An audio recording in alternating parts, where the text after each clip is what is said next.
EMS TV के सभी दर्शकों को सनत जैन का सादर नमस्कार। आज हम यहाँ एक ऐसे महाठग की बात कर रहे हैं जिसने 2,500 करोड़ रुपए की ठगी की बैंकों से, और बैंक अधिकारियों और ईडी सीबीआई सब शांत बैठे हुए हैं। और 2,500 करोड़ रुपए का जो बैंक का लोन था उसका सेटलमेंट 150 से 200 करोड़ रुपए में करके और बाकी सारे पैसे की लूट हो गई है। सही मायने में ये मामला यदि ईडी इसकी जांच करती तो 2,500 करोड़ रुपए नहीं 10,000 करोड़ रुपए ईडी बरामद कर लेती। लेकिन भारत में जिसके ऊपर सरकार की वरदहस्त हो वो आदमी कुछ भी काम कर सकता है और कितने ही पैसे कमा सकता है, रातों रात वो करोड़पति और अरबपति बन सकता है। इसकी यह कहानी है। इस कहानी को जानने के लिए आपको पूरा वीडियो देखना बहुत ज़रूरी है। बैंक ऑफ इंडिया सिंगापुर की ब्रांच से राजेश बोथरा नामक व्यक्ति ने, जो मुंबई में रहता है और उसने सिंगापुर में भी कंपनियां खोल के रखी हैं, इसने कंप्यूटर सप्लाई करने के लिए सिंगापुर की बैंक ऑफ इंडिया ब्रांच से 2,500 करोड़ रुपए बिल परचेज के अंतर्गत लोन लिया। ये व्यवस्था होती है कि आप जैसे किसी को कंप्यूटर सप्लाई के लिए लिया था इसने, तो इसने अमेरिका और कई देशों में कंप्यूटर की सप्लाई की और वहाँ पर सेल कंपनियाँ बनाई। तो ये सिंगापुर से फर्जी बिलिंग करता था। उन कंपनियों के लोग उसकी पावती दिखा देते थे और बैंक जो है लेटर ऑफ क्रेडिट के तहत इसे फाइनेंस कर देता था। इसने 2,500 करोड़ रुपए का finance bank of India Singapore branch से कराया। कुछ समय के बाद जब ये एक टोपी दूसरे सिर पे, दूसरी टोपी तीसरे चौथे करते हुए जब वो अंतिम स्तर पे पहुंच गई तो इसने सारी कंपनियों को दिवालिया कानून के अंतर्गत दिवालिया घोषित बता के और बैंक को पैसा देने से इनकार कर दिया। यह राशि एनपीए हो गई। एनपी होने के बाद इसके सेटलमेंट की कहानी चली। इस कंपनी राजेश बोथरा ने 400 करोड़ रुपए का प्रस्ताव बैंक को दिया कि हम ये 400 करोड़ रुपए में बैंक के साथ समझौता करने के लिए तैयार हैं। बैंक शायद 250 करोड़ रुपए में सहमत हो गया है और इसमें भी 100 करोड़ रुपए बिचौलियों को, जो ये सेटलमेंट करा रहा है। बैंक अधिकारियों का कहना है कि दिवालिया कंपनी हो जाने के बाद हमारा पैसा डूब गया था और जितना भी पैसा मिल रहा है हम लेने की कोशिश कर रहे हैं। बहरहाल 150, 200, 250 करोड़ जो भी बैंक को मिले हों या अभी प्रक्रिया चल रही हो, लेकिन बैंक के 2,500 करोड़ रुपए तो डूब गए। और ये पैसा भारत के करोड़ों निवेशकों का है जो उन्होंने बैंक में बचत खाते और एफडी के रूप में जमा किया हुआ है। उसकी इस तरीके से खुली लूट हुई है। अब ये कहा जाता है कि जो राजेश बोथरा है वो बम्बई का है और उसके राजनेताओं के साथ, विशेष रूप से सत्तारूढ़ पार्टी के राजनेताओं के साथ बड़े संबंध हैं, गहरे संबंध हैं। तो अब ये गहरे संबंध होने का लाभ जहां उसे 2,500 करोड़ रुपए का लोन लेने के लिए मिला, वहीं कंपनियां जब एनपीए में चली गईं तो बैंक ने वसूली करने के स्थान पर और बैंक अधिकारियों की मिलीभगत से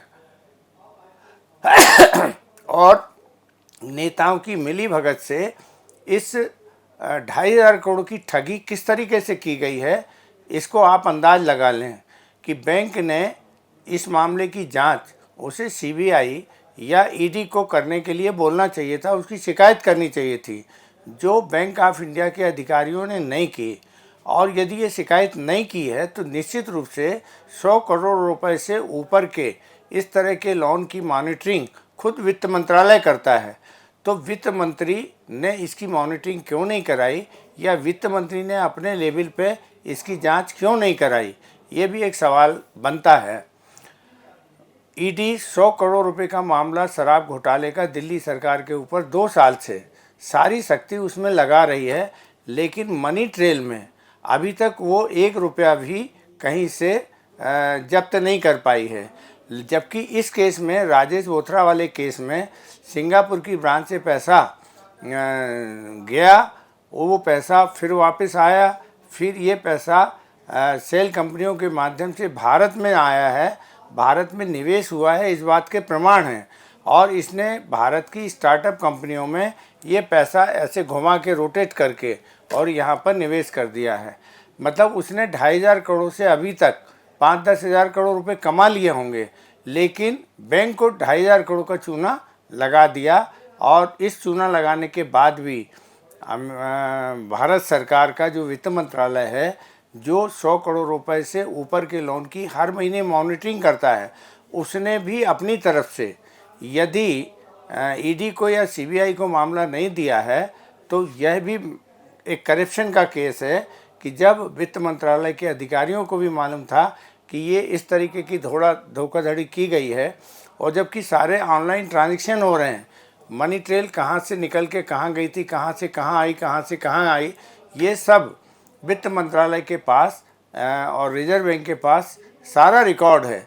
इसके बाद भी केंद्र सरकार भी चुप है, ईडी भी चुप है, सीबीआई भी चुप है और बैंक के अधिकारी भी चुप हैं। 2,500 करोड़ रुपए आम जनता की जेब से निकलकर और इस फर्जीवाड़े में चले गए। अब इस तरीके की एक ठगी नहीं हो रही है, देश में आए दिन इसी तरीके की बड़े बड़े जो कारपोरेट जगत के लोग हैं या राजनेताओं की मिलीभगत से बैंकों से इस तरह की ठगी करने का एक चलन बन गया है। और इसमें जो बंटवारा होता है तो वो राजनीतिक स्तर पर भी होता है, बैंक के अधिकारियों के स्तर पर भी होता है, और जनता की कमाई इस तरीके से लूटी जा रही है। जब यह मामला एक एडवोकेट हैं, शायद लखनऊ के हैं, विवेक कुमार, उनको जब पता लगा तो वो इस मामले में कोशिश कर रहे हैं कि किसी तरीके से कार्रवाई हो जाए।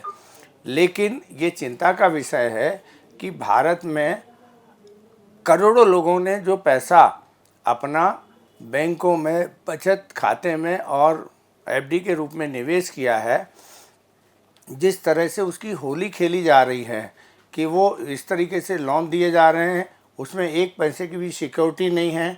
एक बैंक की व्यवस्था है, उसका फ़ायदा उठाया गया कि यदि हम किसी को 1 लाख रुपए का माल सप्लाई करते हैं और हम उसका बिल लगा देते हैं तो बैंक हमें 1 लाख रुपए का लेटर ऑफ क्रेडिट जारी कर देती है, उसका भुगतान हो जाता है।